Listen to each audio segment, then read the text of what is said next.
making $138 trading gold. What's going on, guys? Welcome on in for a recap.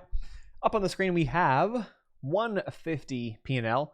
TradeZella is, there's like 5 minutes, and I'm impatient. I don't want to wait 5 minutes until they can like re-sync my trades. They auto resync them. So I'm just going to pull it up here, and it's a good opportunity to kind of show you like the actual executions and prove that I'm not just making these numbers up. So I can kind of go into the platform as well. So here's that. Here is the Trade Locker platform where the gold trade occurred. I'm going to pop off the screen, so I'm going to highlight the bottom. At the bottom, we have this guy highlighted. I know it's small, but it is down, or the P&L was down $3.52, and then we had the net down $12.47. So I'm going to take the net. That was on gold. That closed out yesterday as my stop loss that I moved up to about break even got hit, hence why the number was pretty small.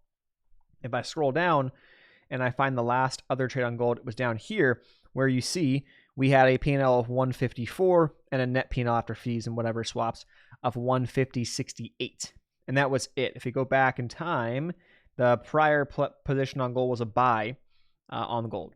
Or that was actually, sorry, it was a trade. That was like a day trade on gold that I took. We had a recap on that one. And that was from July 12th. The trade on gold that I took was on July 17th or 16th when I got in. So those are closed positions. And when did I get in? I got in on, let's pull it up, the 15th actually, sorry. The 15th. And I got in at 24.24, which was, I believe, Monday. So let's pull up gold and get into what I was looking for. It was a 4-hour time frame chart is what it was, and we broke out to the upside, and I was looking for a push all the way up to 2,500, just shy of that level was actually my target. And, it was a lofty risk-reward target that I had in mind, but that's why I took partial profits up here. So I took partial profits at around 24.75, 24.76 to be exact. And then the rest of it, I moved my stop loss to break even, which was right here, which then got stopped out shortly after. I thought we had potential for a bigger move on gold because if you look at the bigger picture time frame charts and you look at that, we had a breakout of what was, this trend to two all-time highs. And the last time gold made a big move, like had a breakout like that, we had a pretty big move up in here. And even up in here was a big move. So I thought we had potential for a nice one. And it just so happened that the market decided to kind of roll over, and the overall market, gold, silver, everything kind of rolled over shortly after the breakout. So that's why, when you move, that's what I was trying to practice some partial profits, and I've been doing a little bit more of that as of late. But that's also kind of why, you move your stop loss up once you get the move in your direction, at least in my view, once the move was in my direction substantially.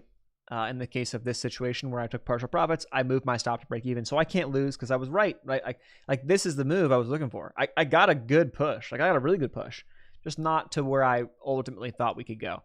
And so that was maybe my bad, but also at the same time, like I'm happy with where, I'm happy with the numbers, and I'm fine with it as what it is. You're not gonna crush them all. This would have been a potential trade to make like $400 or $500 on, to be honest, had it, really gone and then like barely, and not like completely reversed and kind of just done these like little pullbacks and then, stair step higher. Had I done that and had I scaled out, could have been a really nice trade, but I'm happy that it won. So making money is not a bad thing. I'm going to log this here in TradeZella, and I'll see you guys in the next recap. Again, that was making about $138 after all fees and everything on the gold trade when I hit partial profits, and the rest was a break-even stop. Peace.